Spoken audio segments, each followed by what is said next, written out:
주식으로 돈을 번 사람과 잃은 사람, 딱 한 가지가 달랐습니다. 무엇을 샀느냐가 아니라 무엇이라고 생각하고 샀느냐입니다. 워런 버핏은 시장이 내일 어떻게 될지 모른다고 합니다. 다음 주도, 다음 달도, 심지어 내년도 예측할 수 없다고 공개적으로 인정합니다. 그런데 이 사람이 수십 년간 시장을 압도하는 수익을 올렸습니다. 이게 말이 됩니까? 예측을 못하는 사람이 어떻게 세계 최고의 투자자가 됐을까요? 바로 이 모순처럼 보이는 지점 안에 대부분의 사람들이 평생 모르고 지나가는 투자의 진짜 본질이 숨어 있습니다. 버핏이 처음 주식을 산 건 11살 때였습니다. 당시 전쟁이 한창이었고 온 나라가 폐색이 짙었습니다. 어른들도 미래를 겁내던 시절이었습니다. 그 분위기 속에서 11살짜리 소녀는 저금통을 털어 주식을 매수했습니다. 그 이유가 놀랍습니다. 전쟁이 나도 땅은 사라지지 않는다. 공장도 사람도 그 나라가 가진 능력도 없어지지 않는다. 그리고 그 모든 것은 시간이 갈수록 더 가치 있어질 것이다. 11살짜리 아이가 세운 이 원칙이 지금까지도 그의 투자 철학 전체를 관통하고 있습니다. 장기 투자를 모르는 사람은 없습니다. 그런데 실제로 해내는 사람은 거의 없습니다. 이유가 뭘까요?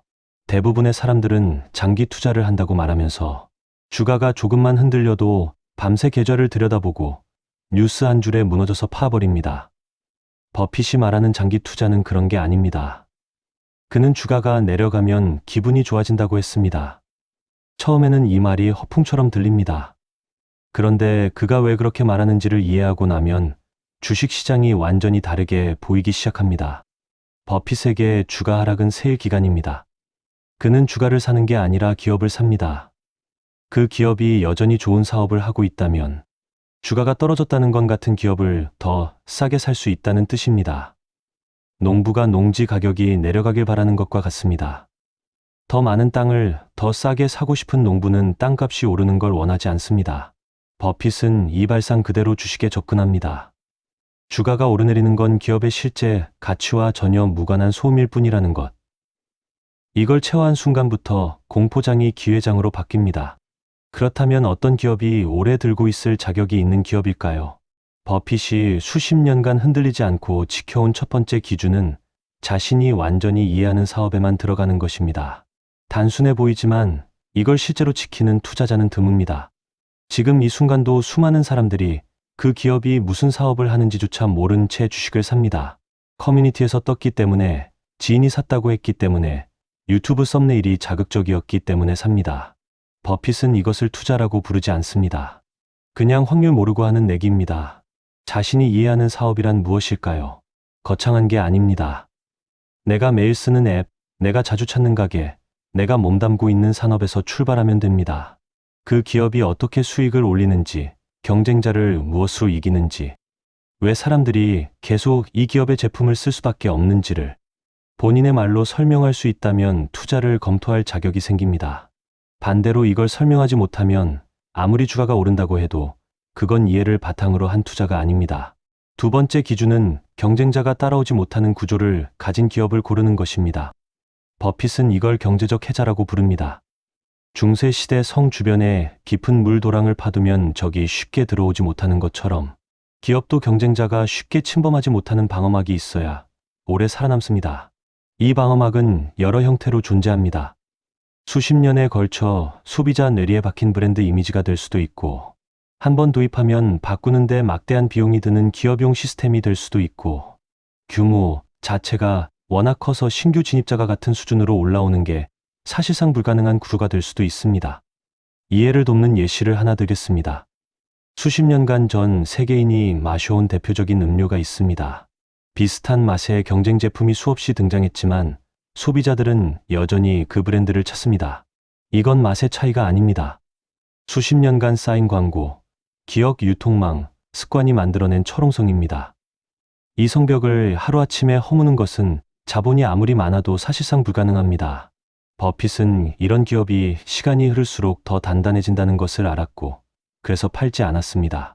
이게 장기 투자가 단순히 오래 기다리는 것 이상의 의미를 갖는 이유입니다. 세 번째 기준은 기업이 실제로 효율적으로 돌아가고 있는가입니다. 매출 규모가 크다는 건 기업이 건강하다는 뜻이 아닙니다. 버핏은 들어오는 돈보다 나가는 돈을 얼마나 잘 통제하는가를 봅니다. 이걸 실생활로 비교하면 이렇습니다. 월급 500만 원을 버는 사람이 490만 원을 쓴다면 한 달에 10만 원이 남습니다. 월급 300만 원을 버는 사람이 200만 원을 쓴다면 한 달에 100만 원이 남습니다. 누가 10년 뒤에 더 많은 자산을 가지고 있을까요? 기업도 정확히 같은 논리로 움직입니다. 화려한 매출 뒤에 줄줄 새는 비용 구조를 가진 기업은 오래가지 못합니다. 반대로 조용하지만 이익이 착실히 쌓이는 기업이 장기 투자자에게 진짜 선물이 됩니다. 네, 번째 기준은 시장 전체를 향한 흔들리지 않는 믿음을 가지는 것입니다. 버핏은 자신의 자산 중 항상 80% 이상을 경제 전반에 투자해왔다고 했습니다. 이건 감정적 확신이 아닙니다. 역사적 사실에 근거한 판단입니다. 전쟁이 터지고 대공황이 왔고 금융 시스템이 흔들렸고 전염병이 세계를 멈춰 세웠습니다. 그 모든 위기 뒤에도 경제는 다시 성장했고 시장은 결국 올라왔습니다. 이 패턴은 수백 년간 반복됐습니다. 숫자로 보면 더 명확합니다. 1,000만 원을 연평균 10% 수익률로 30년간 복리로 굴리면 이론적으로 약 1억 7천만 원을 넘습니다. 이걸 가능하게 하는 건 특출난 분석 능력이 아닙니다.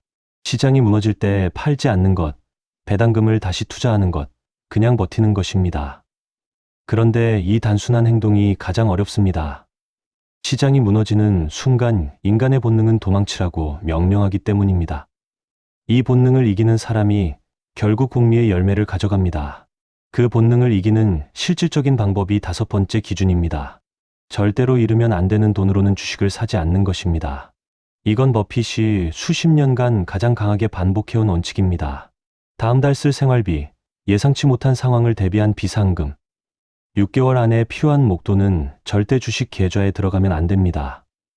그 돈이 주식에 묶이는 순간 주가가 조금만 내려가도 버티는 게 불가능해집니다. 심리적으로 이미 그 돈이 필요한 상태이기 때문입니다. 그리고 패닉 상태에서의 매도는 항상 최악의 타이밍에 이뤄집니다.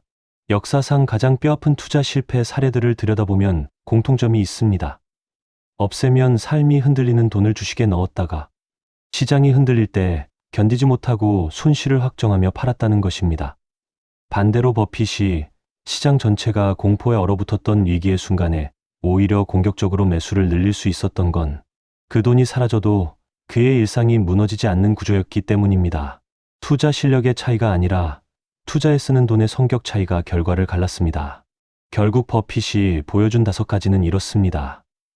이해하는 사업에만 들어갈 것, 경쟁자가 쉽게 침범하지 못하는 방어막을 가진 기업을 고를 것, 이익이 실제로 쌓이는 효율적인 기업인지 확인할 것, 시장 전체의 장기 성장을 믿고 머물 것, 그리고 잃으면 삶이 흔들리는 돈은 절대 넣지 말 것. 이 5가지 중 단 하나도 어려운 개념이 없습니다. 그런데 이 5가지를 동시에 실천하는 투자자는 시장 전체를 통틀어 소수에 불과합니다. 지금 이 순간도 어딘가에서는 오늘 급등할 종목 리스트를 뒤지는 사람이 있습니다. 그 옆에서 아무도 주목하지 않는 튼튼한 기업의 주식을 조용히 사서 서랍 깊숙이 넣어두는 사람도 있습니다. 10년 뒤에 이 두 사람의 계좌 잔액이 어떻게 달라져 있을지 이미 역사가 수백 건 답을 보여줬습니다. 지금 당장 핸드폰을 열어 오늘의 급등주를 검색하려는 손가락을 잠깐 멈추고 딱 한 가지만 스스로에게 물어보십시오. 나는 이 기업이 10년 뒤에도 사람들에게 필요한 존재일 것이라고 확신하는가? 그 답이 흐릿하다면 아직 살 때가 아닙니다. 그 답이 선명하게 그렇다고 나온다면 주가가 떨어지는 날은 당신에게 재앙이 아니라 선물입니다.